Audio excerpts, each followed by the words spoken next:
বিসমিল্লাহির রহমানির রহিম। আসসালামু আলাইকুম প্রিয় বন্ধুরা, আপনি কি জানেন এমন এক অলৌকিক ঘটনা ঘটবে কিয়ামতের দিনে যা শুনলে আপনার হৃদয় কেঁপে উঠবে?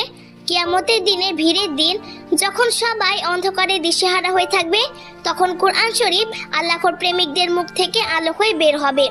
নবী সাল্লাল্লাহু আলাইহি সাল্লাম বলেছেন, যারা কোরআন পড়তো, তিলাওয়াত করত, তাদের মুখ আল্লাহর ইজোজাতে নূরের মতো আলো ছড়াবে।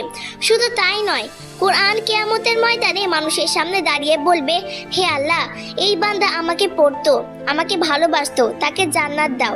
আরেক হাদিসে এসেছে, কোরআন মানুষের কবরেও সঙ্গী হবে, অন্ধকার দূর করবে এবং আল্লাহর রহমতের জন্য সুপারিশ করবে। ভাবুন তো, কিয়ামতের সেই ভয়াবহ দিনে যখন সবাই আতঙ্কে থাকবে, আপনার মুখ থেকে যদি কোরআনের আলো বের হয়, তখন কতটা শান্তি আর মর্যাদা পাবেন। তাই বন্ধুরা, আসুন আমরা নিয়মিত সবসময় কোরআন শরীফ পাঠ করি। আসসালামু আলাইকুম রহমতুল্লাহ।